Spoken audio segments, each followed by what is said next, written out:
All right, y'all, welcome to the show.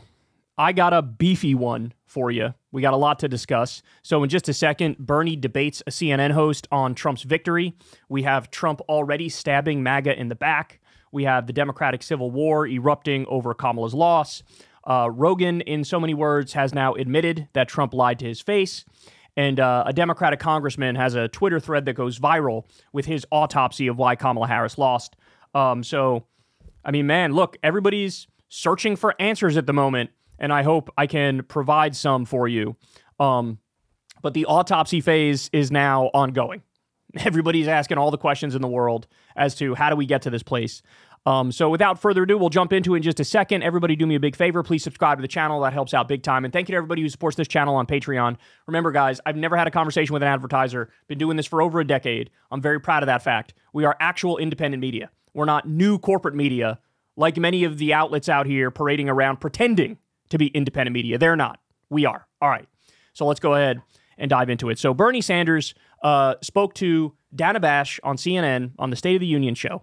And they are going to discuss Bernie Sanders' controversial comments. He released a statement after Kamala lost. And the gist of his statement was like, the American people are pissed. They have every right to be pissed. And if the Democrats want to win, they need to be a working class party again. Okay, so that's basically what he said. And she's going to try to catch him in a little bit of a contradiction here and press him on that belief. Let's watch. Said Joe Biden is the most pro-worker president of my lifetime. Former Speaker Nancy Pelosi said she disagreed with you. She added, quote, Bernie Sanders has not won. Do you stand by what you said? Oh, absolutely. Look, Joe Biden is a friend of mine. I've been proud to work with him on an agenda which has been very strongly in favor of the working class.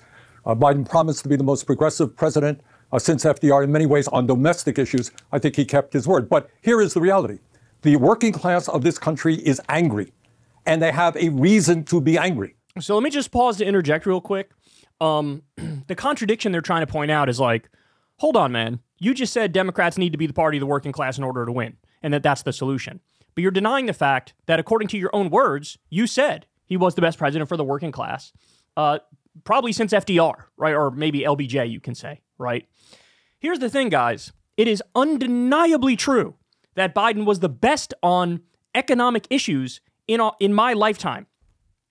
But that's also like being the tallest kid in kindergarten, right? Like, better than before, but that's still not saying all that much. And me personally, I think the party has a deeper problem, which is Democrats represent what I'd call technocratic elites. So their idea is we need to manage the status quo and take the rough edges off of it and give, everyday people a little bit of help. That's the Democratic philosophy. The Republican philosophy is more all-encompassing. They have a narrative. Their narrative is your life sucks, and the reason your life sucks is cultural elites and immigrants and Muslims and sexual minorities and trans people, etc. And so that narrative, that story is going to sell better than technocratic status quo managers, even though it is fair to say Biden, certainly on economic issues, was far superior to Trump and Obama and Clinton and every president, certainly of my lifetime. So they think this is a gotcha to be like, well, hold on now, Bernie.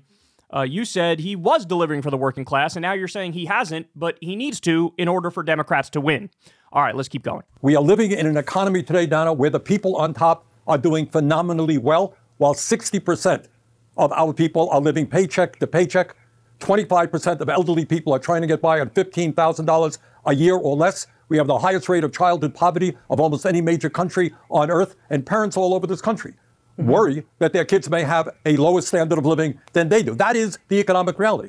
And what Donald Trump did is provided an explanation. He went around, he said, I know you're angry. And the reason is that zillions of illegal immigrants are coming over and they're eating your cats and dogs and everything else. That's the reason. Well, obviously, that is not the reason. The reason is, in my view, that we have an unprecedented level of corporate greed today, more income and wealth inequality, and people on top want it all. And we need an agenda that says to the working class, we're going to take on these powerful special interests and create an economy and a government that works for you. And by the way, that can't happen unless you get big money out of politics. We got to get rid of the Citizens United Supreme Court decision so billionaires do not continue to buy elections. And I know that you heard President Biden and Vice President Harris tout over and over the record of supporting workers, helping the middle class, some of the things that you were instrumental in helping pass, like lowering the cost of insulin. You saw the president Right. walking a picket line. They forgave student loan debt as much as they could. You said Right. yourself in July that he had a strong record, which you just repeated here. So it sounds Right. like it's not maybe as much about policies and more about messaging and communication. It's not messaging, Donna. It's a fundamental understanding of saying, look, the Biden administration has done a lot of good things, period. We should all be proud of that. But it has to be put in the broad context of the reality of the American economy today. And that is when you have three people on top owning more wealth than the bottom half of American society. When you have millions and millions of people working for starvation wages, you got to speak to that reality. So you could say, look, we're proud of what we have accomplished, but we have so much more to do to create the kind of government and nations that work for all of us and not just the few. That's my critique. It's not that the Biden administration did not do a lot of good things, but it has to be put into an overall context where in the last 50 years, if you can believe it, real weak inflation accounted for weekly wages are lower today than they were 50 years. A massive transfer of wealth from the bottom 90% to the top 1%. That's not Joe Biden's fault. It's not Trump's fault. That's what's gone on for 50 years. Recognize it. Deal with it. Tell the working class that you understand what is going on in their lives. You got to fight for them. So that's Bernie's way of saying exactly what I just said. That the problem here is Republicans have an ironclad narrative that they hammer home day in and day out, and Democrats don't have a narrative.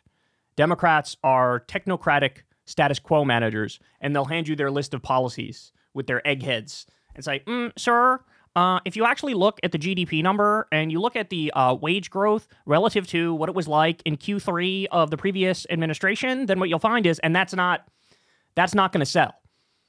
So he is saying, to be fair, look, the Biden administration on the economy in particular did a lot of good things, and they deserve credit for that. But what's missing from this is, number one, you got to pull a Kendrick Lamar and say, I can go further, I promise. Number two, where is your narrative? Where is your narrative? Their narrative is your life sucks, and the reason why is immigrants and cultural elites. Your reaction needs to be, no, your life sucks, and the reason your life sucks is financial elites and big money donors and billionaires who have bought our government and they rig it to do their bidding and screw over working people. That's the narrative. That's the narrative. And then beyond that, there is an optics problem too, right? Or a PR problem too, which is stylistic in the sense that Democrats are coded as professional. They're coded as like upper middle class or upper class. And Trump is, he codes as an angry, authentic person. And he's not authentic. He absolutely lies every time he opens his fucking mouth. But to the public, you got to call a spade a spade. Vibes are super important. And that's why I've now been saying over and over, Jon Stewart 2028, because we need somebody who has the right ideology and they're a controversial and charismatic celebrity and the cameras just can't stay off them. Well, Trump, think about how much free media Trump got because the cameras are on him 24/7. Even when they're giving negative coverage to Trump, it probably ends up helping Trump. So by the same token, we can recreate that on the left with somebody like Jon Stewart. All right, let's keep going. A top aide, former aide to John Fetterman and Harry Reid, Adam Jentelson, told the Washington Post that Democrats are preoccupied with the narrow interest of college-educated elite activists more than everyday working people. Do you agree with that? Well, that's kind of what I'm saying here, is that... No, okay, let me correct Bernie now, because now he's wrong. The argument that person was making is Democrats have moved too far left on cultural issues. Bernie misinterprets it, right? But that's really the point that person was making. And that I don't agree with at all, even a little bit. Kamala said absolutely nothing the entire campaign about trans people, nothing. Kamala moved to the right on the border. And her reaction to Trump was, we actually did a right-wing immigration bill and you killed it. So we're serious about doing the conservative ideas and you blocked it. So she moved to the right on the border. She moved to the right on some social issues like trans issues in the sense that she didn't mention them at all, right? And Trump still ended up winning. So they already ran the platonic ideal of that kind of campaign, parading around with Liz Cheney, etc. And now they're saying, no, you should have gone further right. No. If anything, the takeaway from Trump is that he is one of the most divisive and unhinged and arrogant political figures in modern American history. So Democrats can be divisive and arrogant as well, and unhinged as well. And that is not a detriment by any stretch of the imagination. Not even a little bit. But of course, nobody is taking that lesson. Nobody is taking that lesson of like, hey, maybe being angry and balls to the wall and actually representing an ideology, maybe even if people disagree with you on some particulars of it, it doesn't fucking matter because your vibe and your strength is the thing that pierces through. 50% of our people live in paycheck to paycheck. How do we not talk and fight for raising the minimum wage to a living wage? Dana, on Tuesday in the election, in the state of Missouri, a conservative state, they became one of the many states that voted, I think, 58% to raise the minimum wage. Now, how is it that in Congress and the Senate, we haven't even brought a damn minimum wage bill onto the floor? We are the only major country on earth not to guarantee health care to all people as a human right. The Affordable Care Act is a stopgap measure. It is not addressing the real health care crisis in America. Why aren't we saying, yes, health care is a human right? We're going to take on the insurance companies and the drug companies. We're going to pass the PRO Act to make it easier for workers to join unions. We're going to expand Social Security by lifting it up. We're going to demand that the billionaires start paying their fair share of taxes. You know, Dana, all of these issues that I'm talking about, these are not Bernie Sanders ideas. These are, without exception, popular ideas that Democrats, Republicans, and independents support. Now, the people who don't support it is the billionaire class, and they got a lot of power. But we've got to be prepared to take them on. But what the voters supported is a man who would never do any of what you just said. I mean, not even close. Right. But what that man named Donald Trump did do is he said, I feel your pain. I know that you're hurting, and I have an explanation. Well, his explanation was bogus. You know, millions of people coming across the borders illegal. We have to strengthen the borders. That goes without saying, but that is not the cause of the problem. The cause of the problem right now is to have a small number of people on top who have enormous economic and political power. How, for example, can the Democrats not say, look, we got to get rid of the Citizens United? Mm-hmm. In this campaign, in the Republican Party, Democratic Party, billionaires exerted their power. All right. So there you go. Look, if Democrats, I'm going to give you 5 policies right now.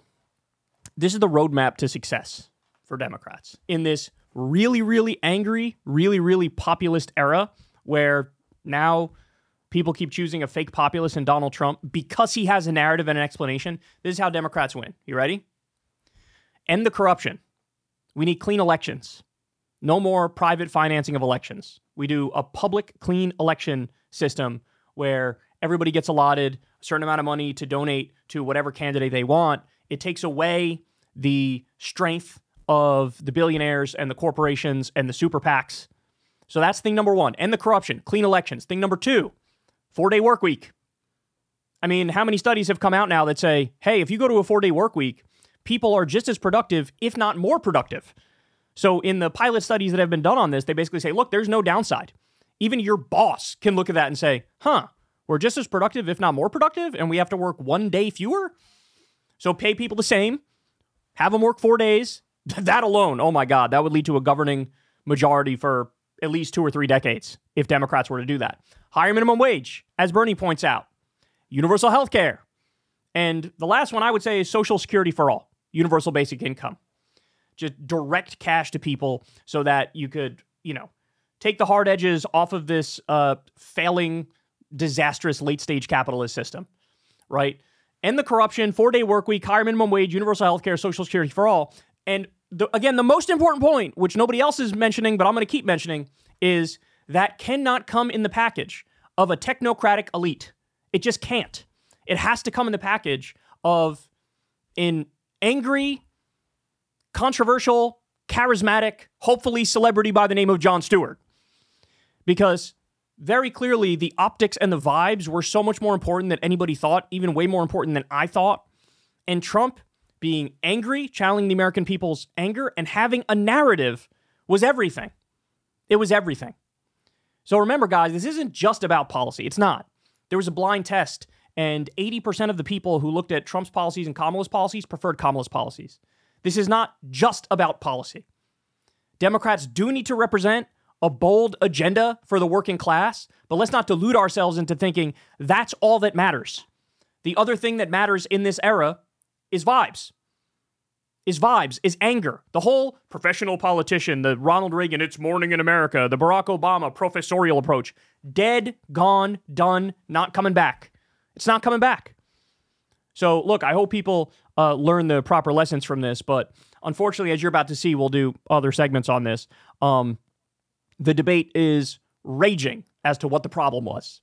And a lot of people are saying, wokeness and political correctness, which is hilarious because Kamala said absolutely nothing about that at all, not remotely.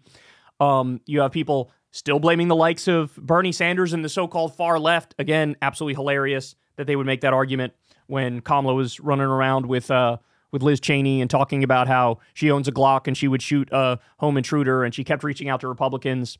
And then you have some people who are correct, who are basically saying, who was the last Democratic politician who really got Democrats to, like, fall in love? You know, if you look at Trump and his supporters, oh my God, you see bumper stickers everywhere, you see flags everywhere, you see yard signs everywhere. I mean, they are really ride or die. They are really ride or die. Who was the last Democratic candidate who inspired that sort of love and adoration? Certainly, you could say all the way back in 2008 and 2012, Barack Obama inspired that. But since then, the only one is Bernie Sanders. He's the only one. And Democrats tried to snuff that out of the party as much as possible. Well, look, I'm happy to say I thought it would be 0% of people sort of saying the correct things after Kamala's loss here, but it's more like 70% are wrong and 30% are correct, and 30% is way more than I would have thought. You even have people like the Pod Save Bros who are coming out now saying, hey, maybe Bernie was right. David Brooks of the New York Times came out, and he's like the ultimate centrist, and he admits it. And he's like, hey, maybe it does take a style of politics more like a Bernie Sanders. So anyway, there you have it. I'm sure we'll be talking a lot more about this moving forward. Hey, y'all, do me a favor and like and subscribe. It helps out big time in the algorithm.